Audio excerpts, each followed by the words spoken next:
우리 믿음 생활하는 우리 모두에게는 중요한 것이 몇 가지가 있는데 그 중에 한 가지가 이 은혜입니다. 이 은혜는 우리 성도들에게, 우리 믿음 생활하는 우리 모두에게 가장 소중하고 가장 귀하고 아주 가장 값진 것이 이 은혜입니다. 근데 우리가 알아야 될 것이 이제 이것이 문제가 돼요. 많은 분들이 은혜를 받기를 원하는데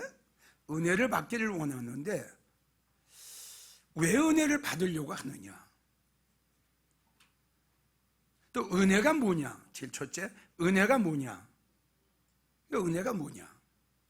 그럼 내가 생각할 적에는 이 은혜가 뭔지도 모르면서 그냥 은혜 받기를 원하고 은혜 주세요 그냥 그런단 말이에요. 은혜가 뭐냐 이겁니다. 여러분들 은혜 받기를 원했죠? 또 은혜 받으려고 했었죠? 그 은혜가 뭐냐 이겁니다. 은혜가. 두 번째는 과연 은혜의 종류가 몇 가지냐?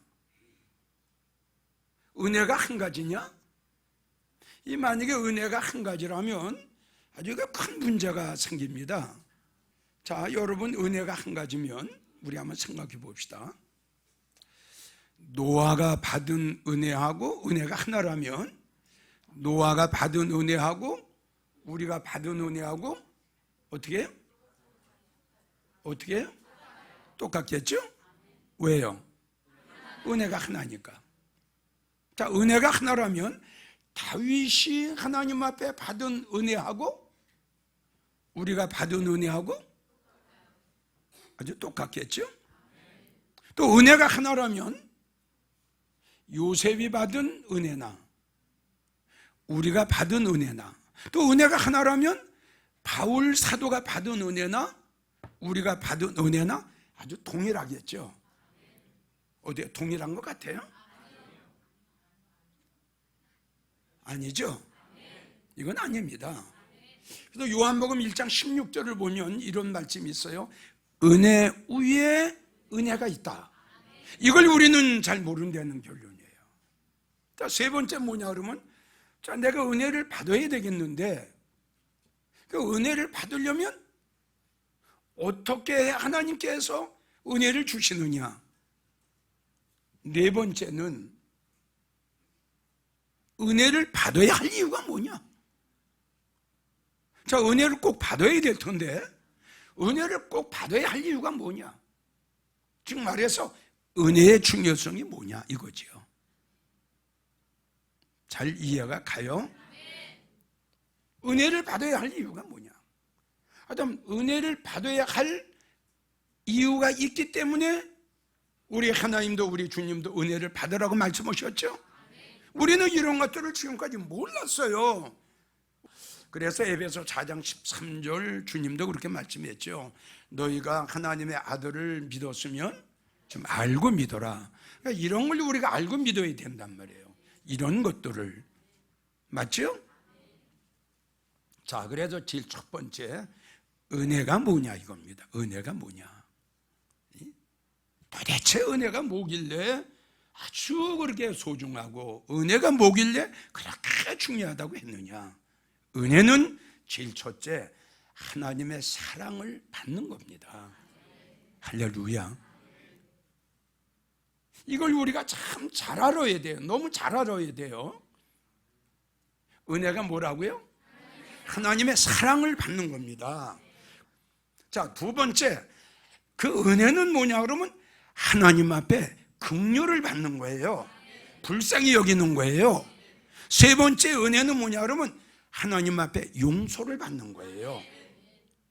네 번째가 하나님 앞에 자비를 받는 겁니다.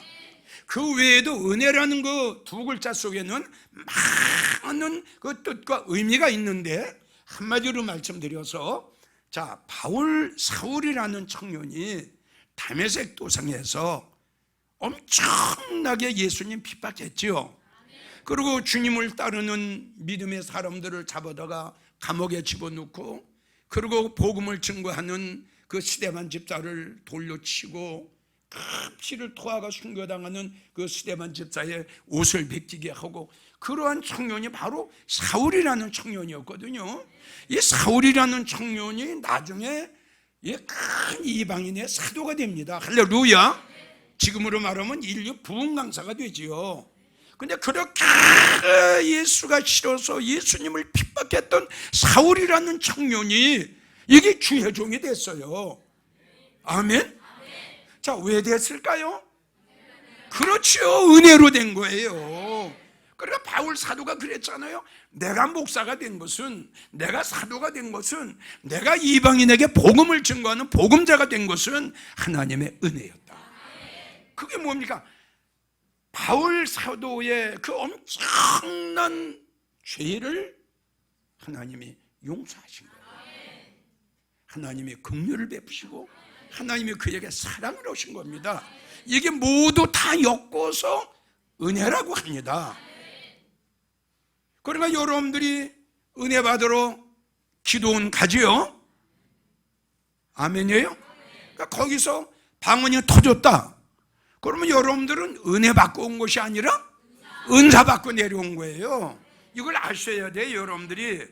그런데 여러분들이 그 기도원에 가서 기도를 하는 순간에 회개가 터지고 가슴을 찢고 땅을 치고 하나님 앞에 간절히 목매어 지금까지 살아왔던 과거의 잘못을 생각하면서 큰 눈물 콧물 흘리면서 하나님 앞에 부르짖어 몸부림치며 기도하는 거, 회개하는 거 은사일까요? 은혜일까요? 은혜입니다. 이게 은혜입니다. 왜? 하나님 앞에 사랑을 받고 보니 하나님의 사랑과 하나님의 긍휼을 내가 깨달은 거예요. 그래서 은혜 받은 사람은 깨달음이 먼저 온다며. 깨달음이. 그래서 은혜는 하나님의 사랑을 받는 것. 내가 가장 죄악의 옷을 입고 용서받을 수 없는 나였지만 하나님이 나를 사랑하시고 하나님이 나에게 자비를 베푸시고 하나님이 나를 불쌍히 여겨주셔서 다 용서받았어. 은혜 귀하죠? 그래서 은혜가 이렇게 소중한 거야. 그래서 믿어주면 아멘. 그래서 하나님의 사랑을 받는 거기 때문에 나의 모든 죄를 다 긍휼을 받고 자비를 받고 용서를 받는 거기 때문에 은혜를 꼭 받아야 된단 말이야. 은혜 받으면 이게 4가지, 5가지, 6가지 다 받는 거야. 이걸 알아야 돼요. 그 은혜를 받지 못한 사람은 정반대죠. 하나님의 사랑을 받지 못했어요. 난 여러분들에게 말씀을 드렸죠. 수십 년 동안 믿음 생활했는데 왜 그 모양이냐? 응? 수십 년 동안 믿음 생활해서 장로 직분을 받았으면서 집사의 직분을 받았으면서 권사의 직분을 받았으면서 왜 그렇게 생활이 달라지지 않느냐? 왜 그렇게 성격과 성품이 바꿔지지 않느냐? 왜냐? 믿음 생활한 지가 얼마 안 되냐? 성경을 모르냐? 설교를 못 들었느냐? 기도 안 했느냐? 왜 안 달라졌어? 은혜 못 받았어요. 그래서 우리는 은혜를 받아야 돼요. 주님의 사랑을 받아야 돼요. 다시 주님 앞에 우리가 은혜를 받았다 그러면 큰 축복이죠. 할렐루야. 큰 몇 가지를 다 받은 거 아니에요? 사랑을 받았지요, 긍휼을 받았지요, 자비를 받았지요, 축복을 받았지요. 이 은혜 속에는 축복도 들어가 있습니다. 용서까지 받은 거예요. 그러니 여러분, 이렇게 소중하고 은혜가 이렇게 귀한 건데 하나님 아무에게나 사랑 주십니까? 믿어줘요? 하나님께서 아무에게나 긍휼을 베푸십니까? 그거 아닙니다. 자, 2번째, 은혜의 종류. 분명히 요한복음 1장 16절을 보면 은혜 위에 은혜가 있다고 말씀하셨어요. 자, 은혜는 성도들의 믿음에 따라서 하나님이 은혜를 주십니다. 즉 말을 해서 무슨 말이냐?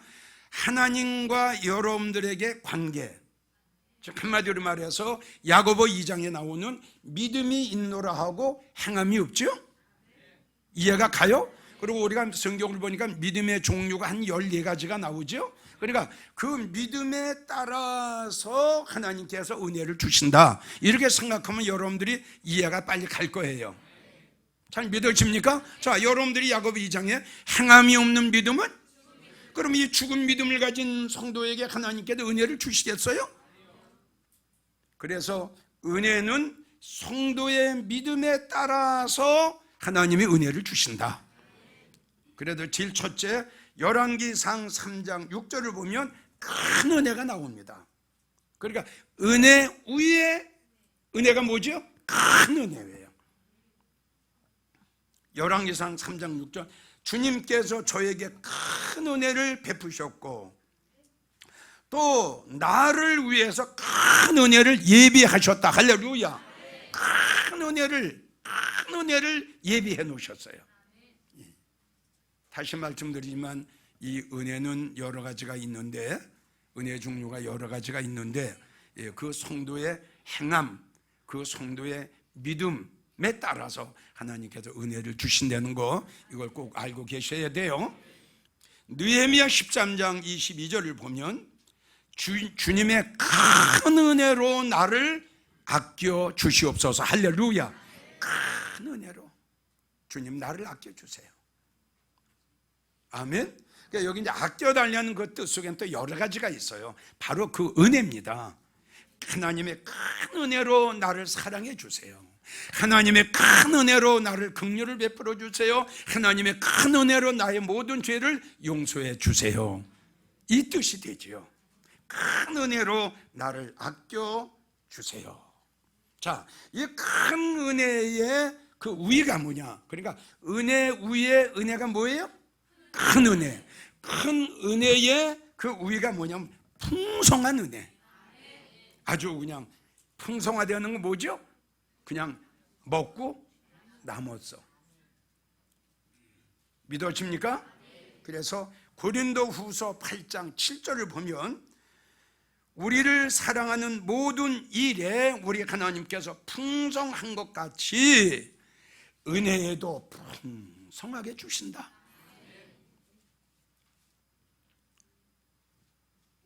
여러분들이 이 설교를 들으시면서 지금 나는 일반적인 지금 은혜를 받고 있는가? 그렇지 않으면 그 은혜 위에 큰 은혜를 받고 있는가? 아멘? 그리고 그냥 먹고 남을 정도의 은혜를 지금 받고 있는가? 이걸 점검해 보셔야 돼요. 풍성한 은혜, 차고 넘친다. 풍성한 은혜. 하나님이, 주님이 우리를 사랑하는 모든 일에 아주 풍성한 것 같이 은혜에도 풍성하게 할지니라. 자, 이제 네 번째, 은혜의 종류 네 번째, 아주 지극한 은혜. 그래서 여기 지극하다 하는 것은 은혜 중에서도 하나님께서 아주 그러니까 뭐라고 표현을 해야 될까요? 하나님의 아주 특별한 사랑이, 아멘? 예. 그러니까 하나님의 특별한 사랑이 그 지극한 은혜 속에 쏙 들어가 있는 거예요. 잘 이해가 가는지 모르겠네요. 그래서 지극한, 고린도후서 9장 14절, 하나님이 너희에게 주신 지극한 은혜. 우리 이 은혜 받아야 돼요. 그러니까 다시 말씀드려요. 풍성한 은혜라고 하는 것은 이렇게 풍성하다. 아멘? 글자 그대로 풍성하다. 근데 지극하다 하는 것은 하나님의 특별한 사랑, 아주 특별한 사랑이 그 속에 쏙 들어가 있어요. 그래서 물론 시간이 있으면은 노아는 어떤 은혜를 받고, 다윗은 어떤 은혜를 받고, 요셉은 어떤 은혜를 받고 다 할 수 있는데 시간이 많이 갔기 때문에 은혜의 종류만 이야기하는 거예요. 믿어져요? 그래서 아까 말씀드렸죠?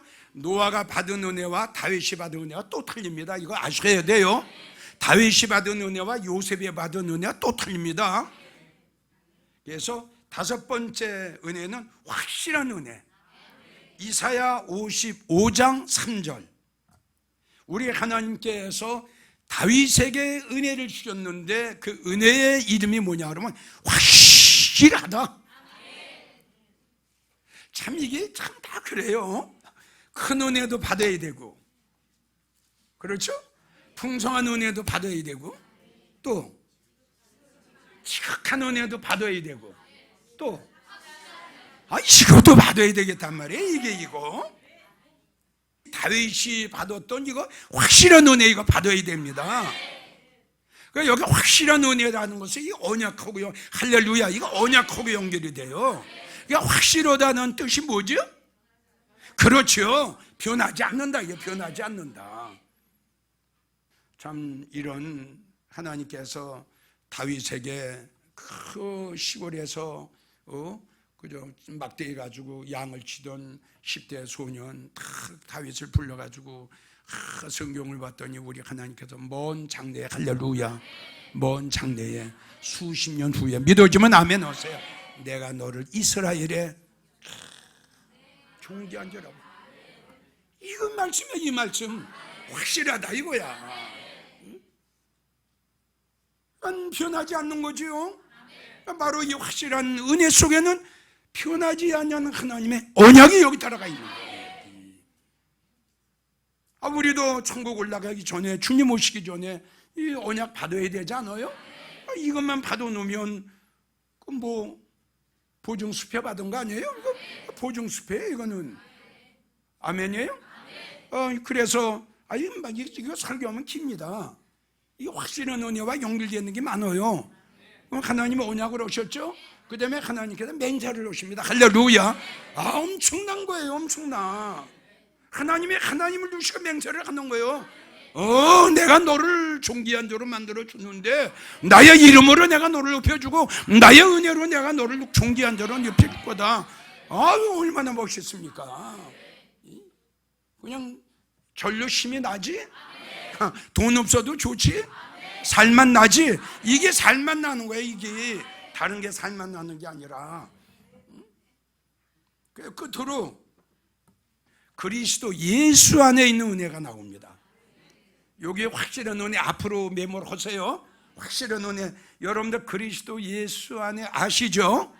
그래서 이제 그런 말씀이죠. 갈라디아도 나오고 로마서도 나오고 그리스도 예수 안에 있는 자에게는 아는 분. 그렇죠. 정죄함이 없으면 심판을 면하는 거예요. 맞죠? 나는 그렇게 말씀드리고 싶어요. 그리스도 예수 안에 있는 믿음, 은혜 꼭 받아야 되고, 이제 이거 받았으면 무슨 은혜? 확실한 은혜 이거 받아야 돼요. 그래서 확실한 은혜 속에는 뭐가 있다? 언약이 있고, 그 다음에 뭐가 있다?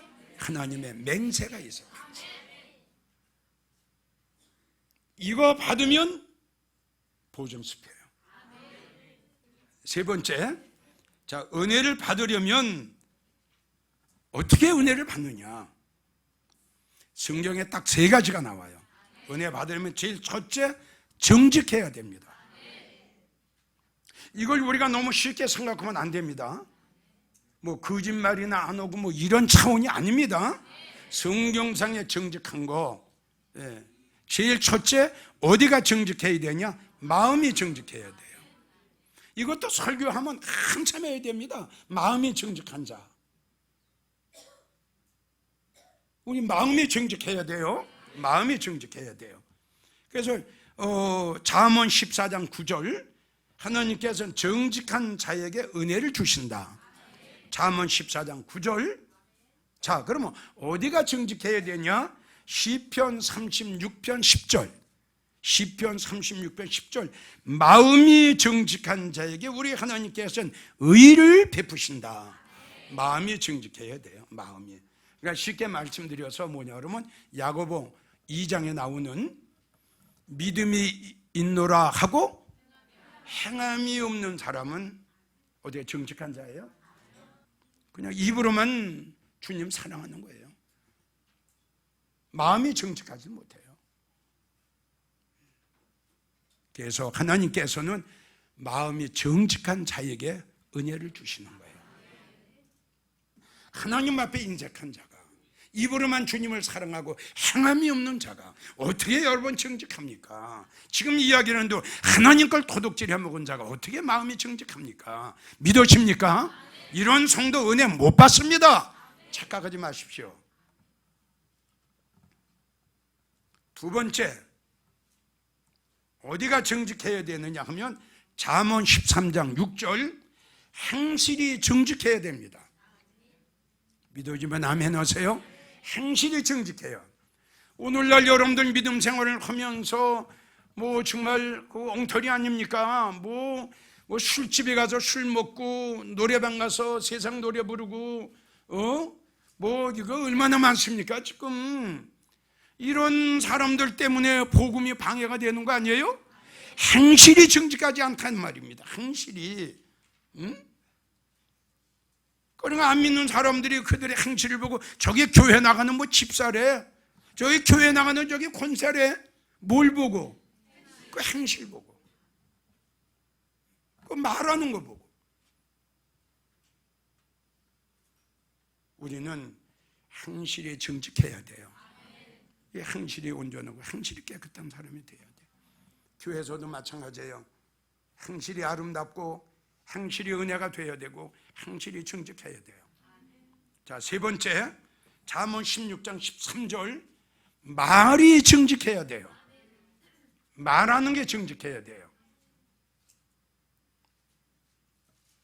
우리는 이렇게 살아가는 과정 속에 자기도 모르게 거짓말하는 사람들이 굉장히 많습니다. 그러니까 바로 거짓말하는 사람들이 뭐냐면 바로 자기 마음을 속이고 양심을 속이는 거죠. 여러분, 이렇게 은혜 받기가 어려워. 이걸 알아야 돼요. 자, 은혜 받으려면 어떻게? 마음이 정직해야 돼요. 두 번째, 행실이 정직해야 돼요. 세 번째, 말이 정직해야 돼요. 이렇게 돼야, 그 다음에 또 많이 나와요. 이렇게 돼야 하나님이 은혜를 주신다고요. 자, 두 번째, 은혜를 받으려면 어떤 자에게 하나님께 은혜를 주시느냐? 두 번째, 겸손해야 돼요. 베드로 전서 5장 5절, 잠언 3장 34절, 하나님께서는 겸손한 자에게 은혜를 주신다. 그래서 잠언 15장 33절, 겸손은 존귀의 앞잡이요. 29장 23절, 마음이 겸손하면 영예를 얻게 되고, 빌립보 2장 3절, 겸손한 마음으로 자기보다 나음을 낮게 여기고, 시편 147편 6절, 하나님께서는 겸손한 자를 붙드시고. 그래서 여기 겸손하다, 겸손한 자라고 하는 것은 자기의 유익을 구하지 않는 거예요. 자기의 유익을 구하지 않고 다른 사람에게 유익을 구하는 거예요. 믿어져요? 그러니까 나는 생각하지 않고 다른 사람의 입장을 생각해 주는 거예요. 그리고 내가 누구한테 대우를 받고 내가 섬견을 받으려고 하는 것이 아니라 자기가 섬기려고 하는 거예요. 믿어지면 아멘 하세요. 그러니까 겸손, 낮아지는 거예요. 이렇게 낮아지는 거. 그러니까 누구한테 섬김을 받으려고 하는 사람은 이 교만한 사람이에요. 그러니까 겸손한 사람은 다른 사람한테 사랑을 받으려고 하지 않고 어떻게 해요? 사랑을 해요. 그리고 용서를 해요. 그리고 이해를 해요. 그리고 상대방의 허물을 덮어줘요. 이게 겸손한 자예요. 그래서 성경을 보게 되면 잠언 16장 18절, 교만은 멸망의 선봉이다. 16장 5절, 하나님께서 교만한 자는 미워하신다. 시편 101편 5절, 하나님께서 교만한 자는 용납지 아니하신다. 야고보 4장 6절, 하나님께서 교만한 자를 물리치시고, 베드로전서 5장 5절, 하나님 교만한 자를 대적하신다. 그래서 하나님께서는 두 번째, 겸손한 자에게 은혜를 주신다라는 걸 아시고요. 세 번째, 마지막으로 어떤 자에게 하나님께서 은혜를 주시는가? 욥기 33장 26절, 하나님 앞에 간절히 기도했더니 하나님이 그에게 은혜를 주셨더라. 할렐루야. 하나님 앞에 간절히 기도했더니, 그래서 시편 42편 8절을 보면 생명의 하나님께 나는 기도하리라. 생명의 하나님께 기도하리라. 시편 66편 19절 하나님께서 내 기도 소리에 주의하셨도다. 그러니까 주의하셨도다라는 뜻이 뭐라고 그랬죠? 네, 관심을 가져주시는 거예요. 저 지금 무슨 일이 있나? 무슨 문제가 있나? 뭐 때문에 저렇게 기도를 하나? 하나님께서 우리의 기도에 주의하셨다. 그리고 시편 35편 13절 내 기도가 내 품으로 돌아왔다. 무슨 뜻이라고 그랬죠? 내 기도를 하나님이 받으시고 응답하셨어. 자, 기도를 하다가 기도를 했기 때문에 하나님 앞에 사랑을 받고 용서를 받고 자비를 받고 긍휼을 받은 사람이 누굴까요? 그렇죠, 히스기야 왕이죠. 이사야 선지자를 통해서 너의 아들 딸들을 불러 내가 오늘 밤에 너의 생명을 내가 거둬갈 테니 빨리 유언해라. 아멘. 이 말을 이사야 선지자로 들은 히스기야 왕, 이 왕이 얼굴을 벽으로 향했어. 이 뜻은 뭐냐 그러면 모든 걸 다 내려놓은 거야. 왕도 직분도 권세도 명예도 벼슬도 다 내려놨어. 벽을 향했다는 것은 하나님만을 바라본 거야. 예수님만을 바라본 거야. 이사야 38장을 보세요. 하나님께서는 그의 기도를 들으시고 그의 눈물을 보시고 간절히 얼마나 하나님 앞에 울며 몸부림치며 기도를 하고 얼마나 하나님 앞에 용서를 빌었는지 죽을 수밖에 없는 히스기야 왕의 생명을 15년 동안을 연장시키셨어요. 여러분, 이게 은혜야. 이게 은혜. 아까 말씀드렸잖아. 은혜라는 게 뭐냐? 하나님의 사랑을 받는 거야. 은혜라는 게 뭐냐? 하나님 앞에 긍휼을 받는 거야. 히스기야 왕이 하나님 앞에 눈물 뿌리며 몸부림치며 간절히 기도했더니 하나님께서 그에게 사랑을 베푸시고 긍휼을 베푸시고 자비를 베푸시고 용서를 하셨잖아.